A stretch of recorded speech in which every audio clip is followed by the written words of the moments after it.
An awful lot of Christians don't have a good idea what it means to read the Bible in context. Hey everybody, I'm Dan McClellan. I'm a scholar of the Bible and religion, and there are a few different contexts within which you can read the Bible. And most Christians who talk about context are talking about canonical context. They're talking about reading the Bible in light of all of the other texts that are in the Bible, letting Scripture interpret Scripture.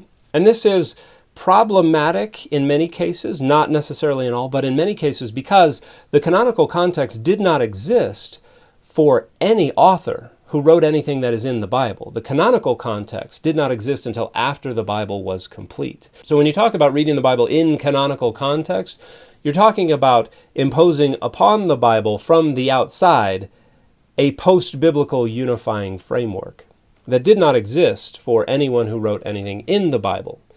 Now, a better way to approach context, at least a better way to start approaching context, is the context of the composition of the text, which means we should understand when these texts were written and what their rhetorical goals were. What other texts might have influenced the composition of these texts? What other texts might the author be interacting with, either favorably or even unfavorably? The other texts that come afterwards aren't really relevant to the context of the composition of the text. But this is the best way to try to understand and get close to what the author was trying to do and what the earliest audiences might have understood by these texts. Because when we impose that post-biblical unifying framework, what we're imposing is the presupposition of univocality. The notion that every text in the Bible speaks from one single unified and consistent perspective and with one single unified and consistent voice. And what this means is when an author might be engaging with another biblical text in an unfavorable way,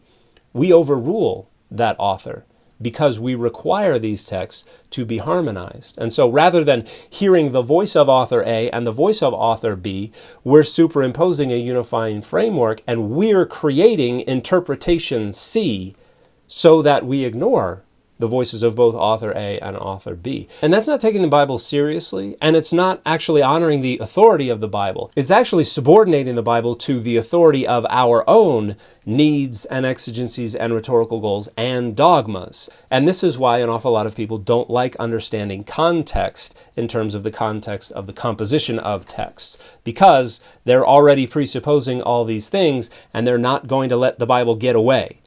The Bible is only allowed to say what they determine it is allowed to say.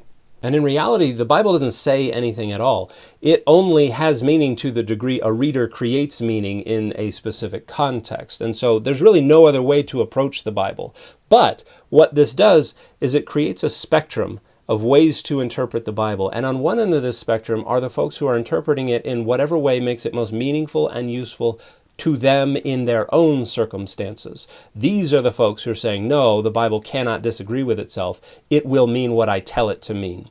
And this is not necessarily always wrong. There are times and places and circumstances where I think this can be useful. However, I think we need to be transparent about the fact that we're negotiating with the Bible. If you're openly saying, yes, I know I'm negotiating with it, I'm doing it because of all of these reasons, and these are good reasons, and it's not because you want to structure power and values and boundaries over and against the interests of marginalized and minoritized and oppressed groups. As long as you're transparent about things, that's great. If the Bible is to be useful and meaningful to people today, they're going to have to negotiate with it. But if you're pretending that that's not what you're doing, you're just lying to yourselves so that you can leverage the authority of the Bible while also telling it what it is and is not allowed to mean.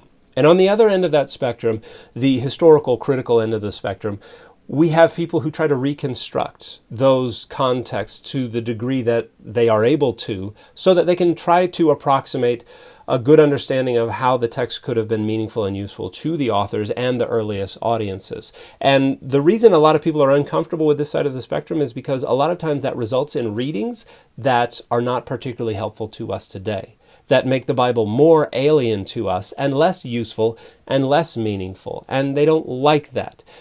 But if you are going to read the Bible in context, I think that's the best place to start, even if that's not where you finish.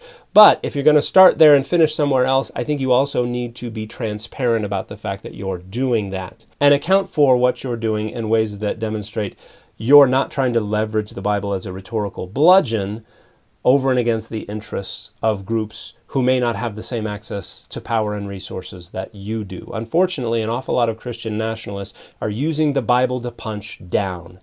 And that is a bad way to approach what we understand by context. So if I'm advocating for anything here, I'm advocating for thinking hard and thinking critically about whose interests are being prioritized in your particular imposition of context and whose interests are being marginalized, and then thinking about the systemic power asymmetries that may exist between those different groups. And the fit for this video has been Uncanny X-Men number 201.